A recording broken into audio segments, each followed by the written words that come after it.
नमस्कार, मी अक्षरा पाटील आणि पुस्तक वाचन या यूट्यूब चॅनलमध्ये आपणा सर्वांचं खूप मनापासून स्वागत. मित्रांनो, व्यंकटेश माडगुळकर यांची बनगरवाडी ही कादंबरीचं आपण वाचन करीत आहोत. तत्पूर्वी चॅनलवर पहिल्यांदाच असाल किंवा चॅनल यापूर्वी सबस्क्राईब करायचं राहून गेलं असेल तर चॅनलला आधी सबस्क्राईब करा आणि पुस्तक वाचन कसं वाटलं, कादंबरी कशी वाटली ते कमेंट बॉक्समध्ये जरूर कळवा. भाग 7. एकदा सहज माझ्या मनात विचार आला की या एवढ्याशा गावात खंबीर अशी बांधलेली एखादी इमारत असावी. असावी हे ठीक होते, पण ती बांधली पाहिजे गावच्याच खर्चाने. असा खर्च द्यायला ही वेडी धनगरे कबूल होतील का? तिकडे एक म्हण होती, धनगरी वेड 6 महिने जाणार नाही. धनगरांच्या आडमुट्या वृत्तीवरून ती पडली असावी. गावात इमारत असावी हे कुणाला पटले नसते. शाळा बांधावी तर शाळेसाठी जागा होती आणि ती अपुरी पडेल असा काळ येणे नजीकच्या भविष्यात तरी शक्य दिसत नव्हते. मग इमारत कशाची? सहजच सुचले की तालीम बांधावी. पोरांना खेळण्यासाठी, वेळ प्रसंगी गावकऱ्यांना एकत्र येऊन बसण्यासाठी प्रशस्त अशी तालमीची इमारत बांधावी. संस्थांच्या राजेसाहेबांना व्यायामाची आवड होती. या कारणामुळे शिक्षण खात्यातून किंवा खाजगीतून काही मदत होईल. या गावात मी शाळा मास्तर होतो याची आठवणही राहील. रात्री घरोघरी रामोशी पाठवून मी गाव जमविले. भाकरी खाऊन तमाकू दाढेला धरलेली मंडळी घोंगड्या पांघरून जमली आणि शाळेपुढच्या पटांगणात बसली. मी जोत्यावर होतो. माझ्यापुढे कारभारी होता, रामाबनगर होता, शेकू होता, तातुबा होता. रानात काही कामधाम नसल्यामुळे सर्वजण आवर्जून आले होते. सुरुवातीला उगचच इकडची तिकडची चौकशी झाली. त्यात बालट्याला अजून जागचे हालता येत नाही, सगळ्या अंगातून सारख्या कळा येतात असे कळले. कुणीतरी त्याला फौजदारी करायला सुचवले होते तेव्हा तो म्हणाला होता, फौजदारी केली आणि मारणारे मिळाले तरी माझा मार काही भरून निघत नाही. गोष्ट खरीच होती. मग मी मुद्द्याचा विचार सांगितला. म्हणालो, माझी अशी एक इच्छा आहे की गावात एक चांगली इमारत असावी. खोपटे, आपल्या माळ्या यांपेक्षा मजबूत अशी जागा असावी. रोज आपण सर्वजण धुळीत बसतो. पाऊस पाणी असले, फार गारठा असला म्हणजे कोणी इथं बसायला येत नाही. कुणी शाळेचा अधिकारी आला, फौजदार शिपाई आला की त्याला उतरायची पंचाईत होते. महारवड्यात सुद्धा तक्क्याची इमारत असते. मग आपल्या गावात का असू नये? म्हणून माझ्या मनात आलं आहे की एक तालीम गावात बांधावी. तुमचं म्हणणं काय आहे? लोकात कुजबूज झाली. मास्तराने हे काहीतरी वेड घेतले आहे अशी त्यांची समजूत झाली असावी.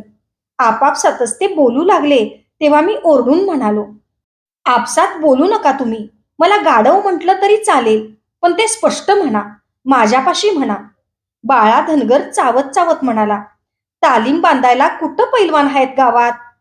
शाळा सुरू करतानाही तुम्ही म्हणाला होता, कुठं पोरं आहेत गावात? पण आता पोरं येतातच ना. 5-15 मुलं उद्या तालुक्याच्या शाळेत जातील, 7वी पास होतील. कुणी म्हणाले, कशाची होत्यात? जरा नेटकं झालं की मेंढरा मागं जातील. 7वी पास होऊन तुम्हावानी मास्तर थोडीच होणार ती.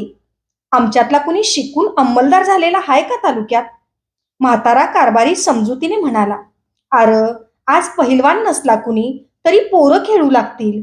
खेळता खेळता एखादं निवडल त्यातलं. मी म्हणालो, आणि समजा नाही निवडलं तरी गावाला उपयोग नाही का इमारतीचा? तुम्ही गजी नाचता, त्याचं सामान 10 दिशांना असतं.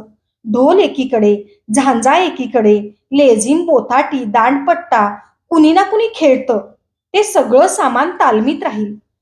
मोकळ्या वेळी ज्याला चांगली माहिती आहे त्यानं पोरांनाही हात शिकवले तर काही वावगं होईल का? पर तालीम बांधायची म्हणजे बक्कळ पैसा लागल. तो कुणी द्यायचा? गावानं वर्गणी करावी. घरटी 10-20 रुपये द्यावेत. हायत कुणापाशी? पुष्कळांच्या पाशी आहेत. मला ठाऊक आहे. ज्यांच्यापाशी नसतील तर त्यांनी रोजगार द्यावा, गाडी बैल द्यावीत, आपल्या रानातील झाडं द्यावीत. जर सगळ्या वाडीनं मनावर घेतलं तर एक 10 खणी इमारत बोल बोल म्हणता होईल. मी बोललो, पण हा विचार काही कुणाला फारसा पटला नाही. उघड विरोध करणे कुणाला जमले नाही. इमारत अर्धी राहील, उगीच सोंग होईल असेच बहुतेकांचे मत पडले. पण मी गप्प राहिलो नाही. नाना परीने ही गोष्ट त्यांना सांगत राहिलो. गावातले वृद्ध लोक मी पुन्हा जमवले आणि त्यांच्याशी विचारविनिमय केला.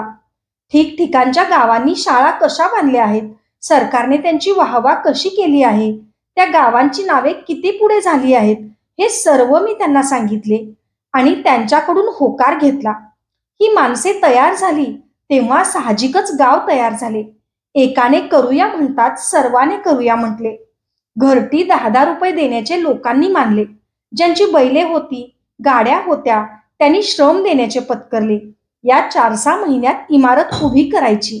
राजेसाहेबांना आणून तिचे उद्घाटन करायचे हे पक्के झाले. कधीही न आलेला राजा मास्तरांच्या करामतीमुळं आणि गावच्या एकजुटीनं या धनगरांच्या गावी येणार ही कल्पनाच लोकांना फार उत्साही करू लागली. आपल्या गावात तालीम होणार आहे आणि राजा येणार आहे हा विषय घरोघरी झाला. कित्येक दिवस सांगण्यासारखे, चघळण्यासारखे असे काही घडले नव्हते, ते लवकरच घडणार होते. लोकांनी तत्परतेने म्हाताऱ्या कारभाऱ्यापाशी आपल्यावर असलेली वर्गणी आणून दिली. मी मदतीसाठी सरकारात अर्ज केला. गवंडी, सुतार बघण्याचे काम सुरू झाले. कारण असले कारागीर वाढीत नव्हते. ते परगावाहून म्हणतील तो रोजगार देऊन आणणे भाग होते. लाकडाची जरूर होती. दूर असलेल्या डोंगरातून दगड आणावे लागणार होते. त्यासाठी वडार ठरवायचे होते. त्यांनी तिथे दगड पाडायचे. ते गावात आपण गाड्या जुंपून आणायचे. मग गवंड्यांनी ते घडवायचे. घर बघावं बांधून म्हणतात, ते काही खोटं नाही. खेड्यात साध्या गोष्टीने अडते. इतके क्षुल्लक कारण बांधकाम लांबायला पुरेसे असते. अशी जय्यत तयारी सुरू झाली आणि मग जागा निश्चित करावी असे वाटले. माझी कल्पना होती की जागा काय कुठेही मिळेल, पण प्रत्यक्ष बघायला गेलो तेव्हा तालमीला योग्य अशी जागा आढळेना. गावात पण सर्वांना सोयीची पडेल अशी एकच जागा मला आढळली. पण त्या जागी पडझड झालेले एक 4खाणी घर होते आणि त्याला कुलूप होते. मनोमनी ती जागा मी नक्की केली आणि रात्री मंडळीला सांगितलं. कारभारी म्हणाला, परते घर दुसऱ्याचं आहे गा. कुणाचं? वाणी होता एक परगावचा आलेला. तो राहत होता इथं. त्यानंच हे घर बांधलं. तो आता कुठं आहे? विकत मागू त्याला आपण जागा. माझ्या या बोलण्यावर लोक हसले. कुणीसा खुलासा केला. वाणी मेला. च्या बिडीपायी वंश खंड झाला आणि मग मला त्या जागेच्या मालकाची हकीकत लोकांनी सांगितली. खरोखरच सध्यावाणी चहा विडीपायी मेला होता. दारूपायी, बाईपायी, जुगारापायी घराचा सत्यानाश झाल्याची उदाहरणे आहेत. पण चहा विडीसारखे मामूली व्यसन करून सध्यावाणी कसा मेला, त्याचे कसे वाटोळे झाले? हा वाणी जेवण खातच नसे म्हणे. तो आपला सारखा कडक चहा करून घे. सारख्या विड्या ओढी. घरात त्याची म्हातारी होती. तिने पुष्कळदा सांगून पाहिले, पण पोराने ऐकले नाही. उद्योगधंदा काहीही न करता तो तासा तासाला चहा घेई आणि 5-5 मिनिटाला विडी ओढे. बरे, हेही एकटाच बसून करी असे नाही. आसपासच्या लोकांना तो आग्रहाने बोलावून आणि 10-20 माणसे गोळा झाली म्हणजे हंडाभर चहा करी आणि तांब्या पितळीतून त्यांना प्यायला लावी. विड्यांची बंडले त्यांच्यापुढे फेकी. लोकांना काय, फुकट मिळाले तर ते विष सुद्धा घेतील. सध्या बोलवायचा. लोक जायचे. चहा पिऊन विड्या ओढून मागे त्याच्याविषयी बोलायचे. निव्वळ भंप खायवाणी. अशानं भिकारी होऊन बसल. पण सध्याला त्याचे काही कधी वाटले नाही. तो दानशूरच झाला होता. वर्षानुवर्ष असा कार्यक्रम चालू होता. हळूहळू जवळची बापजाद्यांनी ठेवलेली पुंजी संपली. मग सध्याने दावणीच्या सुरेख गायी मोडल्या. जमिनीतला तुकडा विकला. हळूहळू त्याचे जवळचे मोडून चहा प्यायला सुरुवात केली आणि एके दिवशी विकण्यासारखे त्याच्यापाशी काही एक राहिले नाही. पूर्वी चांगला तालीमबाज, सशक्त असलेला वाणी पाप्याच्या पित्रासारखा झाला. धुराधुराने त्याच्या छातीचे सहाणे झाले. चहाने भूक मेली. खोकला, दमा झाला. म्हातारी मरून गेली. सध्या एकटा उरला. काम करून काही मिळविण्याचे त्राण त्याच्यापाशी राहिले नाही. घराच्या पडवीत तो उगीच बसून राही आणि येणाऱ्या जाणाऱ्याला हाक मारून त्याच्याकडून विडी मागून घेई. गावातल्या म्हाताऱ्या बायका कणव येऊन त्याला गुळाचा चहा पाजत. अशा अवस्थेत सध्या काही दिवस जगला आणि एके दिवशी लुटभऱ्या कुत्र्यासारखा मरून गेला. सध्याची ही विलक्षण हकीकत ऐकून घेतली आणि म्हटले, म्हणजे या जागेला आता कोणी वारस उरलेला नाही. मग तालमीसाठी ती घ्यायला काहीच हरकत नाही. पण याही गोष्टीला कोणी तयार होईना. वाण्याची जागा कशी घ्यावी म्हणून जो तो गप राहू लागला. मी पुन्हा पुन्हा सांगून पाहिले, ती जागा पडून साफ केली म्हणजे आखणी करायला बरे पडेल असे म्हणून पाहिले, पण कुणी लक्ष देईना. मग मीच एक दिवस शाळेच्या पोरांसहित गेलो आणि त्या घराच्या ढासळत्या भिंती उलगडायला सुरुवात केली. वानरसेना कामाला लागली. कुदळफावडी गोळा करून पोरे वाण्याचे पडके घर हलवू लागली. मास्तर हातात कुदळ घेऊन घर पाडू लागताच मग गावातील लोकही आले. पहिली कुदळ मारल्यावर सगळे पाप माझ्या माथी आले होते. पापाचा धनी मी झालो होतो. इतरांना आता धोका नव्हता. गावातली बरीच माणसे गोळा झाली आणि घर साफ झाले. 4-6 दिवस गेले आणि त्या जागी वाण्याचे घर होते याचा मागमूसही उरला नाही. मग झाडे गोळा करण्याची मोहीम सुरू झाली. गावातले 2-4 जबाबदार लोक बरोबर घेऊन मी शेतमळे हिंडू लागलो. ज्यांच्या ज्यांच्या रानात इमारतीला योग्य असे लिंब होते त्यांनी ते खळखळ करून का होईना पण द्यायला सुरुवात केली. त्यात पुष्कळ वेळा चांगले नसलेले आतून पोखरलेले झाडच मालक दाखवी. त्यावरून त्याच्याशी हुज्जत घालावी लागे. माझा जीव कावून जाईल. मी काही माझ्या घरासाठी लाकूड मागत नव्हतो, तरी पण लोकांना झाडे सोडवत नव्हती. काही खुशीने देणारेही भेटले. नाही असे नाही, पण जिकीर झाली. झाड दिले की मग माणसं नेऊन ते पाडायचे, तोडायचे, कुणाचा तरी गाडी बघायची, कुणाचे तरी बैल आणायचे, ते लाकूड आणून शाळेपाशी टाकायचे, सुताराच्या ताब्यात द्यायचे, असे चालू झाले. वेळेवर माणसे मिळायची नाहीत, गाडी बैल मिळायचे नाहीत. त्यासाठी कावणे, आजीजी करणे, दम भरणे हेही करावे लागले. असे सगळे अति झाले म्हणजे मी कारभाऱ्याला म्हणे, बाबा, पुरे झाली तालीम, मी जातो रजा काढून. तुमची तुम्ही बांधा, नाहीतर नका बांधू.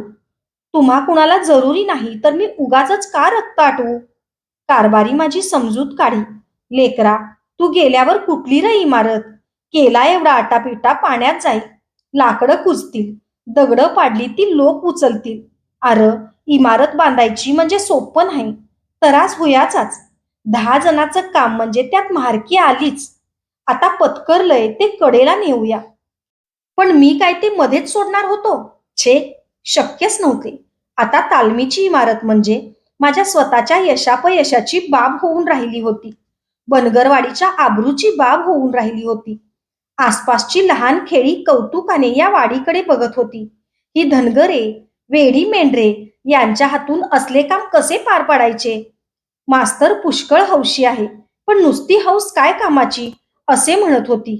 त्यांना दाखवायचे होते आजूबाजूला 10-5 खेड्यात नाही अशी सुरेख तालीम बनगरवाडीला बांधायची होती. या झाडे गोळा करण्याच्या मोहिमेत मी एकदा बाळा धनगराच्या रानात गेलो. बरोबर आयबू आणि आनंदा होता. विशेष गोष्ट म्हणजे बाळाच्या रानातले हे झाड आम्हाला पाहिजेच होते. तुळईसाठी त्याचा नेमका उपयोग होणार होता. आनंदाने वाटेतच बाभळीवर बसलेला फला गलोरीने मारला. तो तडफडू लागताच आयबूने जाऊन धरला. फल्याने मान टाकली. आनंदा पुन्हा झाडे हेरू लागला आणि आयबू चालता चालता त्या मेल्या पाखराची पिसे काढू लागला. मी एकटाच त्यांच्या पुढे गेलो. दुपारी 4-4:30ची वेळ होती. मी रानात पोहोचलो तेव्हा एका जुन्या दाव्याला पड घालीत बाळा त्या लिंबाच्या सावलीत बसला होता. नुसत्या धोत्राशिवाय त्यांच्या अंगावर काहीही नव्हते. अरुंद कपाळ, पसरट नाक आणि सपाट हनुवटी असलेला बाळा एकाग्र चित्ताने तुटलेले दावे दुरुस्त करीत बसला होता. मी कशासाठी आलो आहे हे त्याने जाणले. आगत स्वागत केले नाही, बसा सुद्धा म्हटले नाही. केवळ काहीतरी बोलायचे म्हणून तो म्हणाला, कुणीकडे दौड मास्तर साहेब? मी हसत म्हणालो, तुम्हाकडेच आलो होतो, आवर्जून. आणि खालची ढेकळे साफ करीत बसलो. बाळापुढे काहीच बोलला नाही. धीर करून मीच म्हणालो, मग झाड केव्हा देताय तालमीला? कुठलं झाड? अशा उत्तराची मला आता सवय झाली होती, तरी पण कळ आली. ती चेहऱ्यावर दिसलीही असेल. वरच्या लिंबाकडे बघून मी म्हणालो, दुसरं कुठलं? हे सावलीला बसलोय तेच द्या. मान हलवून बाळा म्हणाला, हे मिळणार नाही. का बरं? माझी मर्जी. असं म्हणून कसं चालेल? बघीन कसं नाही भागत ते. मनगटात नेट असेल तर तो झाड पाडील हे आणि नीर. बळजबरीनं न्यायचा प्रश्नच नव्हता. हा खुशीचा मामला आहे. माझी खुशी नाही. मला गाव नको आणि तालीम नको. एवढं एक झाड आहे सावलीला माझ्या रानात. माझी गुरंढोरं, मुलं माणसं सावलीला बसत्यात घटकाभर. ते तुम्ही नेता? मी देणार नाही. झाडावर कुऱ्हाड घालायच्या अगोदर माझ्या नरड्यावर घाला आणि मग खुशाल न्या. बरं आहे. एवढेच म्हणून मी उठलो आणि गावाकडे चालू लागलो. वाटेत आयबुनी आनंदा भेटले. मिळालं का झाड मास्तर बाळाचं? मी म्हणालो, नाही. तो म्हणतो, आधी कुऱ्हाड माझ्या गळ्यावर चालवा आणि मग झाडावर. त्यानंतर कारभारी, रामा, आणखी 4 चौघे मिळून आम्ही बाळाकडे गेलो. तेव्हाही तो तुटक्या दाव्याला पड घालीत लिंबाच्या सावलीला बसला होता. त्याची शेरडे आजूबाजूला कान हलवीत बसली होती. बायको पोरे बसली होती. त्याच लिंबाच्या सावलीत त्याने आपले दोन्ही बैल बांधले होते. त्याचा धनगरी कुत्राही अंगाचे वेटोळे करून बसला होता. आम्ही जाताच कुऱ्हाड घेऊन बाळा उठला. आम्ही जागच्या जागी थांबलो.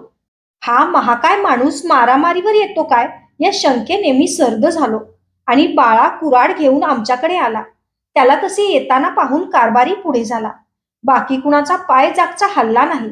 पण वयाच्या उताराला लागलेला कारभारी जोडाओढीत पुढे झाला आणि बाळाने जवळची कुऱ्हाड त्याच्या हातात देऊन म्हटले, काल मास्तरला सांगितलं होतं, झाड तोडण्या अगोदर माझी मान तोड.